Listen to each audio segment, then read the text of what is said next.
जय जगन्नाथ पुणी थे स्वागत करुच्ची आप प्रिय चैनल स्टडी विथ माइंड जो थे आज आम देखा ओडब्ल्यूएससी तरफ जो आपर ऑनलाइन अप्लाई होता जो सीजीएल जोटा कि हूँ आप कंबाइन ग्रेजुएट लेवल एग्जामिनेशन तार प्रिलिमिनारी एग्जाम डेट आसी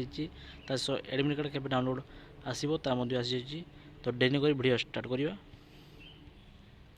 तो देखिपे नोटिस टी आज रिलीज होती notice regarding conduct of preliminary examination of combine graduate level recruitment जोटा 2023 यार अरे आपंकर आसला नोटिफिकेशन तो तार एप्लाई सरी तो आज देखिपे डेट ऑफ एग्जामिनेशन हूँ 23/6/2024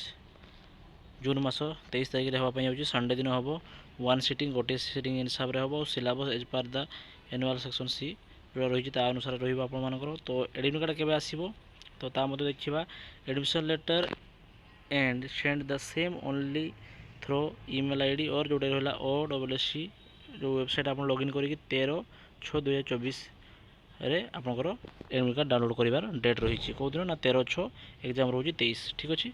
तो 10 दिन पूर्व आसीज तो आप रिड हबार नहीं आसिले आम देखू केमी डाउनलोड मारे तो आज वीडियो ये मन रखु एग्जाम डेट रहा 23/6/2024 ओके पढ़ार लगी पड़ू धन्यवाद जय जगन्नाथ।